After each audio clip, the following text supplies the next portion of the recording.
Dan antara sampai sekarang belum mengeluarkan laporan keuangan. Sebuah lembaga yang kayak gini governance-nya gimana laporan keuangan pun nggak ada. Kata Doni Oskaria, kita belum menerbitin laporan keuangan karena lagi bersihin impairment di BUMN-BUMN di 2025 yang nilainya menurut dia sampai 100 triliun. Artinya impairment itu apa, Nan? Piutang yang tadinya diakui di dalam buku itu ternyata piutangnya itu bisa bodong, yang dia bilang apa orang-orang di Iya, BUMN ini senang melakukan apa window dressing lah segala macam. iya. Mau apa kek, mau window dressing segala macam. Artinya Nan, 100T ini dibiayakan. Presiden Prabowo mengatakan, saya diberikan laporan dengan adanya Danantara ini. Laba kita naik sekian persen. Sekian. Menurut saya, balik lagi Nan, berdasarkan nalar. Gimana ceritanya ya? Kalau impairment-nya aja sampai 100T, labanya bisa naik. Dari sudut pandang kita kacamatanya dari investor dulu ya Nan ya. Kalau kacamatanya dari investor kan sebetulnya ada dua nih ukurannya. Perbedaan antara suku bunga antar bank sentral dan perbedaan suku bunga yield. Jadi sebenarnya gini Nan, kalau secara konsep bahwa yang namanya uang itu kalau dalam posisinya inflasinya tuh tinggi, maka ada dua caranya. Caranya itu pertama dengan suku bunga bank sentral, ya kalau kita BI rate, kalau di Amerika Serikat ya Fed rate gitu, kalau di Eropa Euro rate, di Jepang ya BOJ rate gitu loh. Nah, bisa juga sebetulnya kalau kebijakannya itu bank sentral cenderung akomodatif dalam artian gini, kan kalau misalnya inflasi lagi tinggi, kalau suku bunga bank sentral dinaikin, maka cost of fund dana perbankan naik. Nah, kalau cost of fund di perbankan naik itu kan artinya suku bunga kredit yang melalui perbankan juga akan naik. Nah, biasanya ada kebijakan yang BI rate-nya ataupun Fed rate-nya ataupun rate bank sentral ini cenderung akomodatif untuk kepentingan mencegah kenaikan suku bunga kredit. Nah, tapi ada harganya, Pak. Tetap saja bank sentral kemudian melakukan apa yang disebut dengan normalisasi neracanya, karena bank sentral itu kan juga bisa menyerap surat utang pemerintah lewat pasar sekunder, bank sentral manapun. Nah, kalau misalnya katakan aja kompensasi inflasi yang lagi tinggi tidak diberikan oleh suku bunga bank sentral, maka sebenarnya bank sentral itu memberikan keleluasaan pasar untuk mengkoreksi yield. Jadi yield itu mengkoreksi kupon. Jadi kalau misalnya surat utang kita tadinya dikeluarkan tuh kuponnya katakan aja 6%. Jadi harga 100%-nya tuh 6%.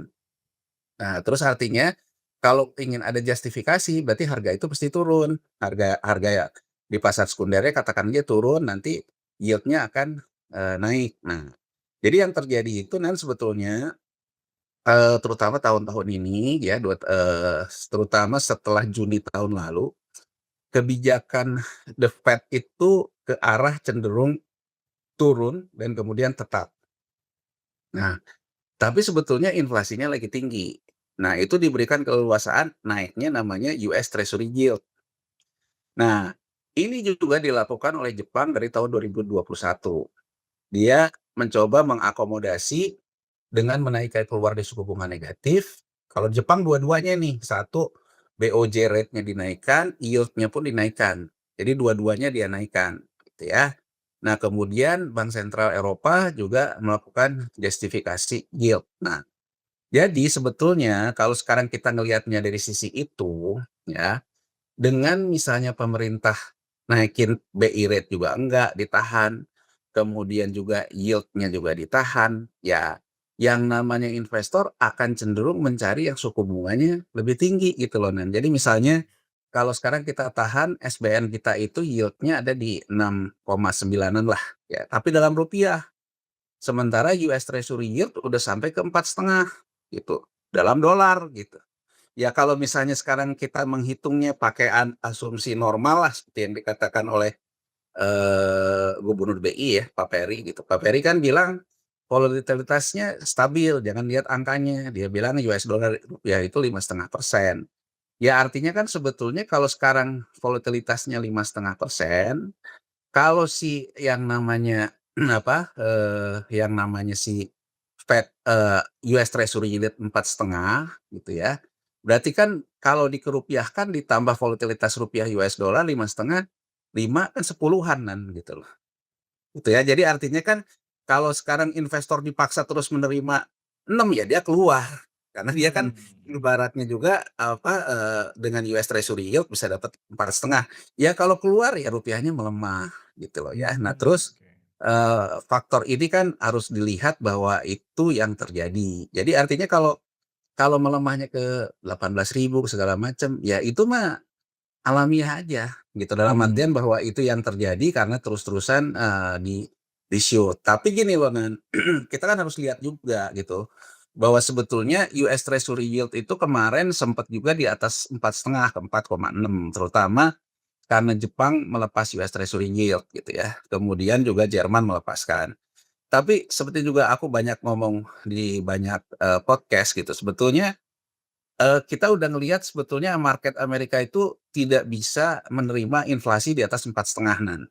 Kalau Hmm. jadi artinya ini bisa kita lihat dari harga minyak. Betul, harga minyak itu lewat ke 100, tapi selalu dibalikin ke arah 80, 90 gitu. Jadi artinya naik ke atas 80, 90. Nah, jadi sebetulnya di situ tuh bisa ditebak gitu, bahwa Amerika Serikat sendiri membutuhkan inflasi untuk pertumbuhan ekonomi, membutuhkan kenaikan harga minyak, tapi kalau angkanya inflasinya melebihi 4,5%, itu bermasalah buat dia. Makanya kan kita udah lihat juga begitu angkanya di atas 4,5 mulai demo juga kan di beberapa kota di Amerika Serikat. Nah, jadi Hmm.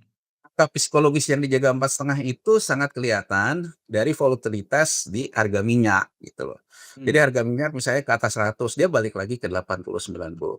Nah, begitu ke 100, yang namanya US dollar index itu menguat. Wajar kalau kita ngomong bahwa mata uang dimanapun akan melemah karena penguatan US dollar Hmm. index, karena penguatan harga minyak. Tapi ketika dia balik Nan, ke 80, 90, US dollar indeksnya juga turun, di sinilah kita melihat masalah rupiah. Karena rupiahnya tetap melemah, Nggak turun-turun. nggak turun-turun. Sementara kalau yang namanya Malaysia ringgit, Singapura dolar, bahkan Vietnam dong ya, Vietnam dong Menyesuaikan itu lah ya mereka. angkanya sama gedenya sama kita. Dia menyesuaikan, begitu turun, dia turun. Artinya bisa kita katakan mata uang tetangga kita, kalau dalam istilahnya tuh peer currency kita, itu sebetulnya murni dampak geopolitik. Dalam hal ini volatility terkait dengan harga minyak dan US dollar index. Oke. Tapi kalau kita lihat, kita tidak. Kita punya masalahnya sendiri, masalah domestik. Itu artinya rupiah itu tidak hanya menanggung beban geopolitik, tapi rupiah juga menanggung beban domestik.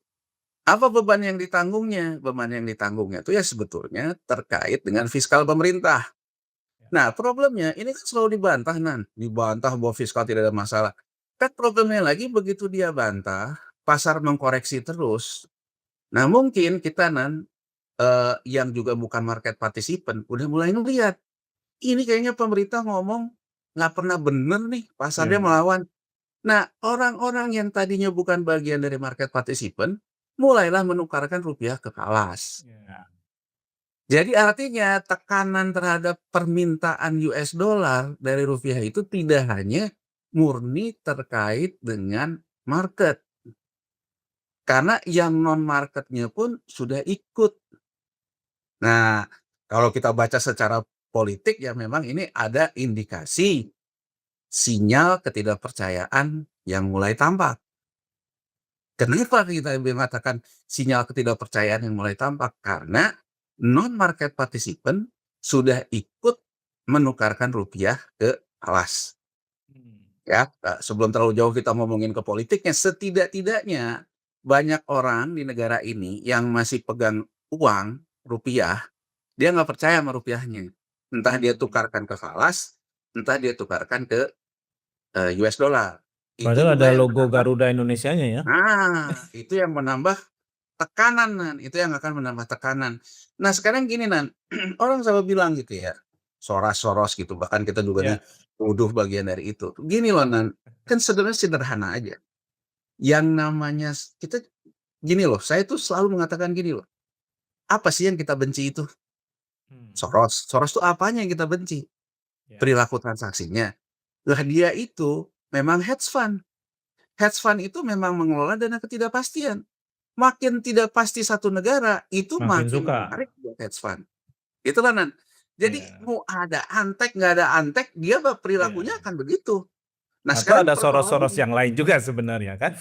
nah, kalau Adnan ngomong Soros-Soros yang lain, termasuk topik kita sekarang mau ngomongin Danantara, dari awal Danantara ada hedge fund yang diajak-ajak terus, Ya. namanya Raidro. Apa bedanya Ray Dalio sama Soros? Ya orang akan membela, oh kalau Ray Dalio itu business by ethics karena dia banyak nge-tweet tentang ethics, tentang segala macam. Itu oke aja. Tapi coba sekarang kita lihat, siapa hedge fund yang memperoleh return terbesar? Soros Fund Management tuh kalah loh sama Bridgewater. Yang di situ Bridgewater ada itu punyanya Ray Dalio loh. Dan ya. aku ingin memberikan gambaran ya, Bridgewater itu keuntungan returnnya tahun lalu tuh adalah 34%. Hmm. Dan dalam keterbukaannya 28% dia dapat dari emerging market. Dan emerging market jadi Indonesia. dari Asia, dia nggak sebutin Asianya mana, tapi dia bilang 28% yang dia dapat itu dari emerging market dari Asia. Artinya dari situ saja Ray Dalio, Bridgewater yang kita anggap sebagai hedge fund baik pun pada dasarnya mengambil penempatan investasi di negara yang bisa memberikan return setinggi itu. Return setinggi itu nggak bisa di negara yang pasti-pasti, di negara yang penuh ketidakpastian. Namanya juga dana ketidakpastian. Ya. Coba sekarang kita lihat di bursa yang sangat efisien kayak di New York Stock Exchange. Hedge fund manapun paling banter tuh cuma dapat 6% setahun, paling banter. Artinya sebetulnya kalau sekarang kita mengatakan perilaku hedge fund, begitu dia masuk pasti dia mengkalkulasi seberapa besar nilai volatility yang bisa saya ambil. Dan teorinya volatility yang besar itu soal ketidakpastian. Dan di situ etik nggak ada.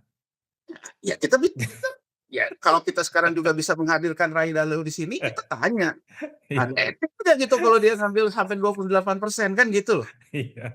Nah, kan gini loh, harus bedakan ketika kita lagi ceramah dengan kita lagi melakukannya dalam dunia realita kan Iya. gitu loh. Kan bisa aja kan kayak kayak kita juga sekarang dengar presiden kita kan kalau ngomong kiri gitu, tapi kan ke Paris mulu gitu loh.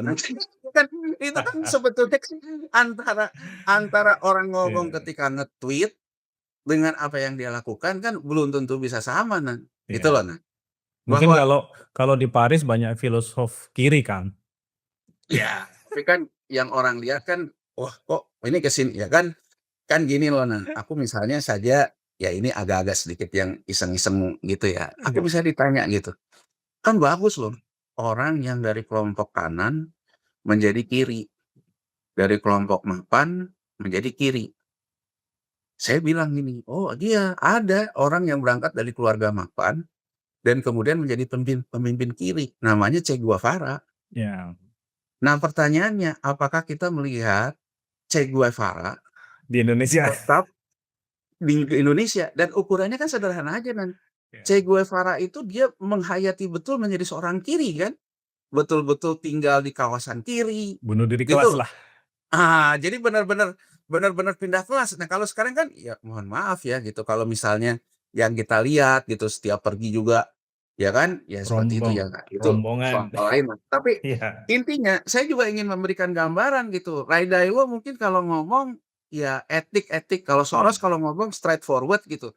Tapi kan kita lihat gitu, Soros Fund Management, Bridgewater ya sama, mengelola dana ketidakpastian. Dan Ya. berdasarkan rating hedge fund saat ini, Soros itu di 10 besar udah nggak masuk, Jadi hedge fund yang mengelola aset under management besar dan memberikan return besar. Nggak masuk Soros Fund Management itu. Mungkin dia Nah mau pensiun pertanyaannya kan? simple. Kok Danantara dan bahkan presiden berapa kali nerima Bridgewater, apa bedanya gitu. Jadi jangan Ya. sampai ngomongin antek asing tapi sebetulnya nggak clear gitu loh di masalahnya. Jadi Standingnya gitu ya. standing-nya nggak clear. Nah jadi menurutku tuh ya kalau dalam posisi kayak tadi kita ngomongin gitu, yang namanya hedge fund, apakah betul dia akan keluar dari Indonesia seperti yang dikatakan? Ya enggak, dia lagi memperlebar jarak keuntungan agar apa yang biasanya disebut dengan doomsday scenario. Jadi hedge fund ini kalau kita lihat dalam jurnal-jurnal yang mengkritik tentang peran hedge fund itu selalu digambarkan punya yang namanya doomsday scenario. Jadi artinya begitu dia masuk ke dalam satu instrumen investasi hari ini, dia udah tahu. Jadi ada yang disebut dengan beginning from the end. End-nya tuh dia tahu gitu. Bahwa end-nya itu yang disebut dengan doomsday scenario. Jadi end-nya tuh apa? End-nya kalau kita bicara 98 Soros di Asia. End-nya Soros melihat, N-nya nih karena over exposure di perbankan, sementara mata uangnya cenderung paging mengambang itu, ini di depan kurva dia ngelihat akan bisa terjadi yang namanya krisis Hmm. yang diakibatkan oleh pelemahan nilai tukar. Ruang penguatan nilai tukarnya dia lihat nggak ada, dan dia juga membaca ada isu politik di Indonesia, isu politik di Korea Selatan gitu loh, isu politik di segala macam. Dan kalau kita lihat wawancara Soros tahun 98, kan dia straightforward ngomong gitu. Dia kan bilang gitu, apakah saya yang mengakibatkan negara-negara Asia itu melakukan over exposure terhadap pinjaman luar negerinya melalui sindikasi perbankannya. Hmm. Dia juga bilang, apakah saya yang menyebabkan negara Asia ada yang sudah bosan sama pemimpinnya? Apakah saya juga yang menciptakan negara Asia yang ada konflik antar elitnya? Yang dia maksudkan, yang udah bosan sama pemimpinnya Indonesia nih. Iya. Yang konflik antar elit itu adalah Korea Selatan. Ya. Dia bilang, saya hanya menempatkan berdasarkan apa yang saya baca, dan saya merasa bahwa itu akan terjadi. Hmm. Jadi intinya Nan, yang salah Ya. itu siapa? Ketidakdisiplinan kita kan? Ketidakdisiplinan kita yang menyebabkan isu-isu itu ada. Ya. Nah, jadi sesuai dengan topik Adnan hari ini gitu ya. Nah, intinya kan gini Nan, intinya itu sebetulnya sederhana. Sebelum sebelum itu Kang, berarti Hmm. kita bikin hedge fund aja supaya jadi Soros lokal gimana Kang?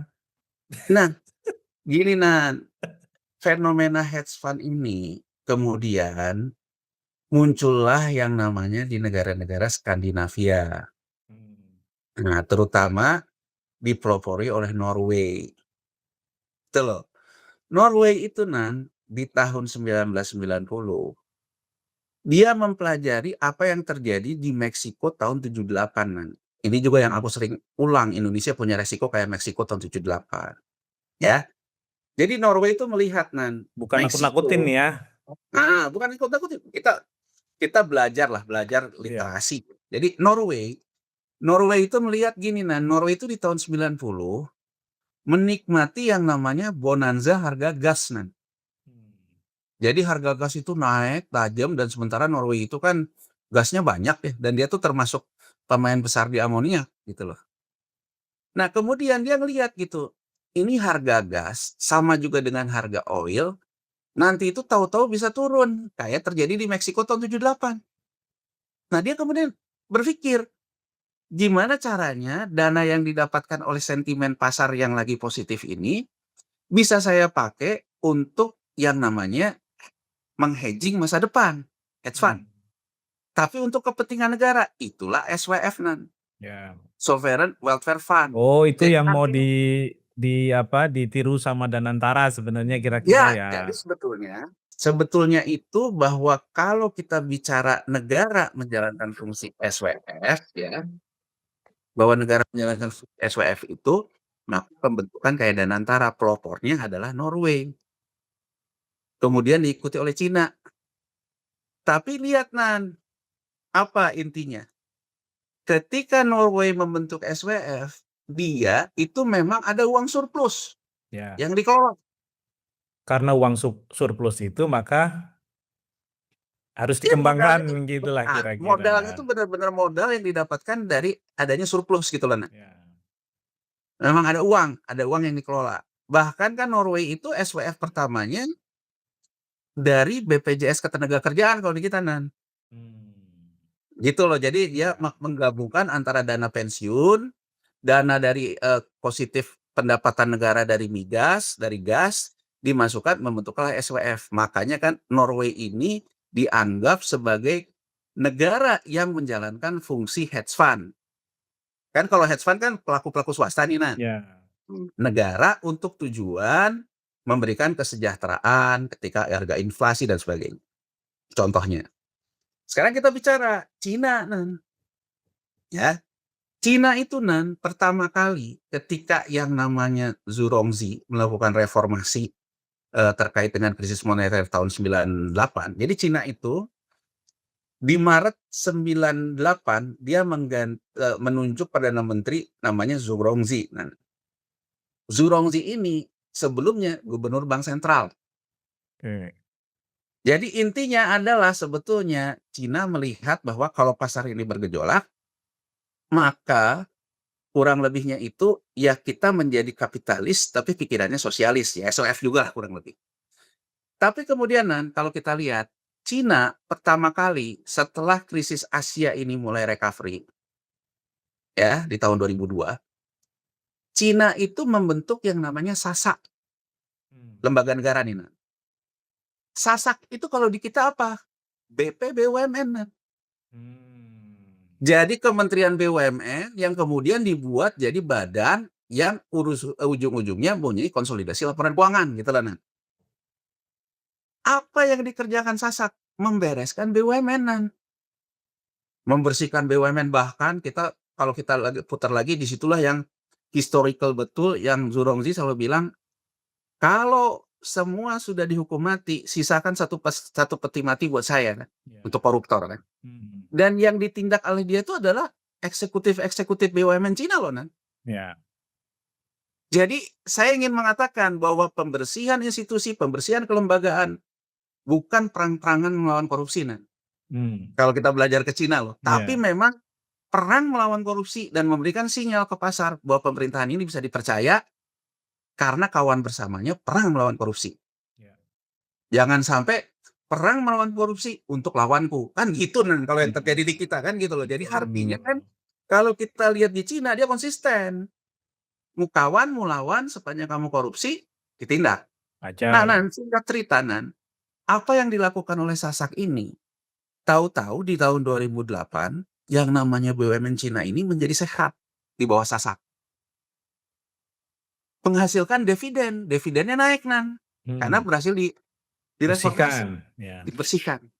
Di sisi lain, Bank Sentral Cina yang namanya Public Bank of China mendapatkan laba moneter yang besar karena Amerika Serikat waktu itu krisis di Wall Street kan. Ya. Nah, Cina baru membentuklah yang namanya kalau di kita tuh DIM ini dan antara investment management. Namanya China Investment Corporation. Tapi China Investment Corporation ini duitnya dari mana? Dari tadi yang aku bilang surplus juga. Dividennya si SASAC dan laba moneternya Bank Sentral Cina. Itu modalnya. Ya. Nah, kita ini dari awal aku ada Danantara, nggak lempeng cara berpikirnya ya kan, nggak lempeng cara berpikirnya itu gimana? Dia membentuk Danantara di atasnya.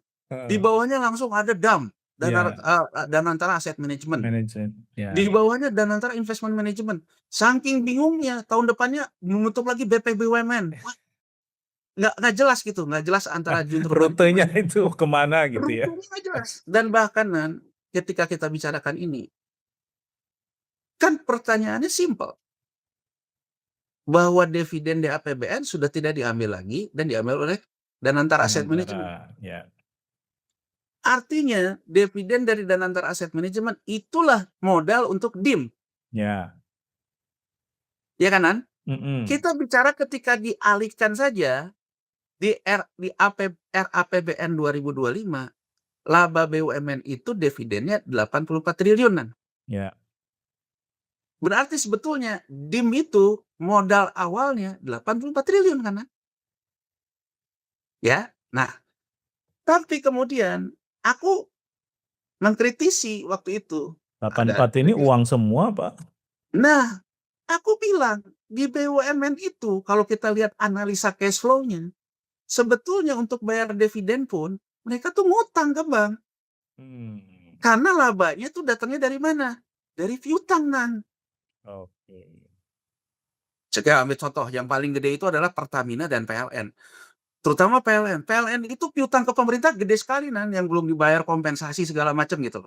Jadi kelihatan secara buku besar ada peluang dividen besar, tapi kalau diminta dividen tunai 84, sebagian itu ngutang. Bahkan ada orang bercanda untuk bayar tantium pun ngutang ke bank gitu loh. Karena kan tantium dividen dihitungnya kan dari laba buku Iya. Begitu laba bukunya itu bukan laba tunai, minjem ke bank kan.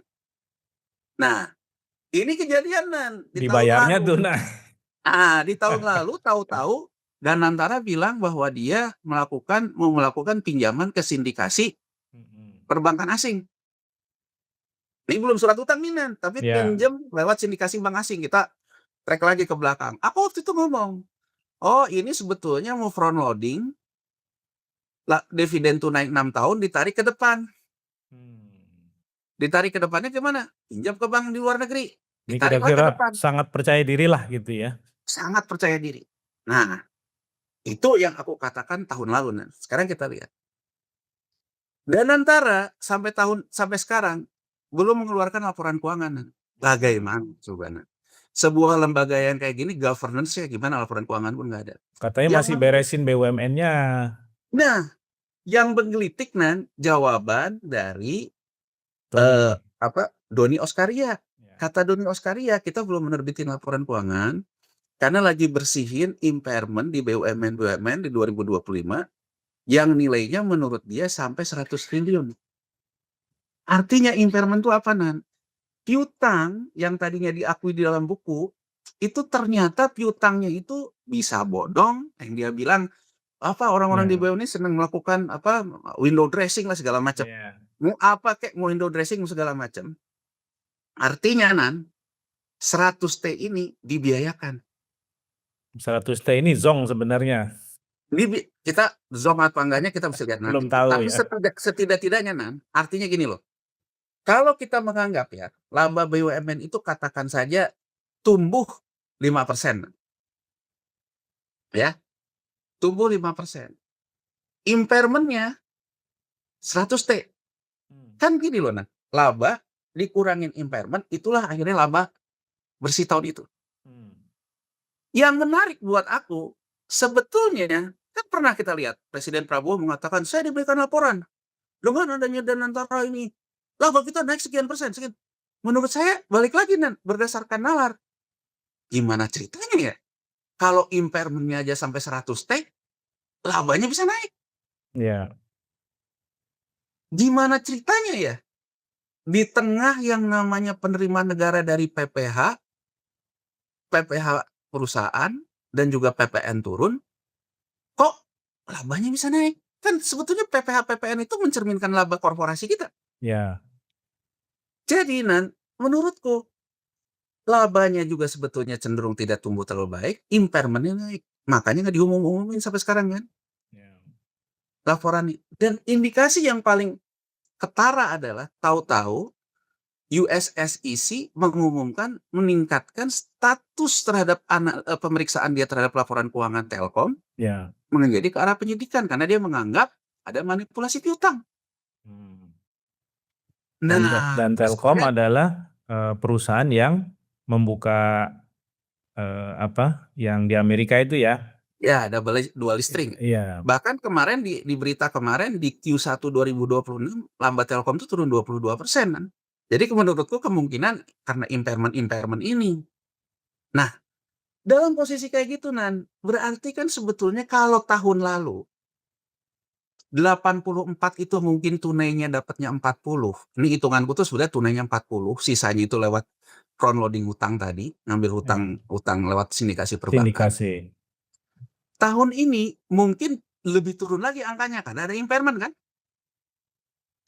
Iya kan? Nah, Itu kenapa artinya surat utang menjadi jadi aku lewat pelan-pelan kayak gitu, Adnan sudah menyimpulkan. Jadi sebetulnya kenapa masuk ke pasar surat utang? Karena kembali lagi, Nan, hasrat. Jadi loh, nafsu besar tenaga kurang. Ini kan kita punya pemerintahan ini kan apa-apa juga pengen gitu. Ada KDMP, ada ini semua, wah. Tapi tenaga kurang. Nah, iya, ujung-ujungnya kayak anak biar kecil pengen semua. pengen semua. Nah, ujung-ujungnya artinya apa? Karena nafsu besar itu harus dipenuhi, tenaganya kurang, ya ujung-ujungnya nyari surat utang. Nah, tapi aku ingin mengatakan, Nan, gitu loh, bahwa ratingnya Danantara, outlook-nya negatif. BIM nih. Menurutku gimana nggak negatif, Nan? Sebenarnya pertanyaannya kan simpel, Nan. Danantara Investment Management ini mana sih laporan keuangannya? Ya. Nah, dia sudah mau menerbitkan surat utang. Harusnya kan kita sebagai publik udah tahu, Nan, laporan keuangannya yang menjadi dasar dia untuk cari utang. Betul. Ini aja kan menurut saya nggak jelas gitu, permainan itu nggak jelas. Tapi aku ingin mengatakan gini loh, Nan, hati-hati loh. Mmm, Kalau yang namanya Danantara ini korporasi, Nan. iya, Kalau korporasi menerbitkan surat utang dan di kemudian hari nggak bisa bayar, gagal bayar gitu ya? gagal bayar, kalau korporasi itu salah satu opsi restrukturisasi hutangnya itu adalah debt equity to swap. Mmm, Hutang dibayar oleh iya, sahamnya. atau sahamnya Nah, diturunkan gitu ya? aku tidak akan menuduh, tapi kan bahwa ini korporasi ya, dan DIM itu kan aliran uangnya dari DAM, holdingnya BUMN. Apakah kalau nanti DIM ini ada masalah dalam default di surat utangnya, apakah aset yang ada di DAM itu adalah jaminannya, Agunannya gitu ya? agunannya? Makanya kan menjadi penting mana laporan keuangan Danantara ini agar kita Mmm, jelas iya, apa yang dipisahkan antara harta antara DIM dan DAM gitu loh, nah. Hah? mmm, Kita nggak bisa menjawab apa katanya Pandu gitu. Kita kan harus ngelihat laporan keuangannya gitu loh. Laporan keuangannya sendiri menunjukkan apa. iya. Tapi Tapi kalau Kang dari Yanuar, sorry, nah, kan mereka ini yang ngelola Danantara paham lah mestinya ya? Maksudnya ya, kalau ngomong soal reputasi itu standarnya seperti apa? Karena ini menyangkut soal kepercayaan pihak lain yang akan hmm, misalnya memberikan utang kepada kita gitulah ya. hmm. Kan harusnya itu yang jadi salah satu pertimbangan toh? Ya, ya gini Nan, kadang-kadang kan orang itu akan merasa lebih prudent, lebih hati-hati kalau dia juga dituntut profesional kan Nan. Mhm, Nah, sekarang gini deh Nan, dalam aliran kita mau bicara aliran apapun, anggap aja aliran state capitalism. mhm, Aliran state capitalism, apakah aliran state capitalism memperkenankan adanya konflik kepentingan? Enggak, Nan. Kalau iya, bicara Cina, iya, ya kan? Bahkan ada sinyal Anda melenceng dikit aja hukuman mati kalau di Cina, Nan. Iya nggak? Nah sekarang, apakah yang mazhabnya ekonomi pasar setuju konflik kepentingan? Tidak. iya, Nah sekarang, Nan, mohon maaf kata gitu, apakah reputasi ini secara personal bisa dipenuhi? mmm, Apakah kita pernah mendengar pimpinan-pimpinan Danantara melepaskan semua perusahaannya misalnya, nah, deklarasi, deklarasi gitu, "Saya sekarang nih udah bukan pengusaha lagi, semua udah saya jualin, saya lepasin. Saya ini sekarang benar-benar fokus menjadi profesional yang bekerja ke negara." Ini kan nggak pernah terjadi, nah. iya, Jadi artinya kadang-kadang kan bahwa yang namanya ketidakhati-hatian itu patokannya mau Anda state capitalism, mau Anda aliran ekonomi pasar, alirannya itu apa? Anda harus punya sistem yang memastikan yang namanya conflict of interest tidak terjadi. mmm, Bagaimana kita bisa mengatakan conflict of interest tidak terjadi di Danantara? Sampai sekarang aja laporan keuangan nggak ada, Nan. Bagaimana kita bisa mengatakan itu gitu loh, Nan. Kita tuh kan sekarang menjadi bangsa yang dewasa lah, jangan baper nih kalau kita ngomong kayak gini. iya, Tapi kan ukurannya tuh kan itu. Anda bisa berbudah-budah ngomong, "Oh saya ini orang yang udah kaya." Tapi kan saya melihat mhm, misalnya salah satu wawancara, Pandu bilang waktu diangkat di Danantara, "Oh saya itu udah kaya, saya kayanya tuh dari saham Gojek," gitu. mmm, Pertanyaan saya kan simpel, lah terus kemarin Danantara masuk lagi di Gojek, ada konflik kepentingan situ nggak nih? iya, Kan gitu ya, Nan. Begitu Anda memilih menjadi seorang pejabat negara, Anda harus siap orang meninggalkan, mempertanyakan posisi konflik kepentingan Anda gitu loh, Nan. iya, Iya nggak?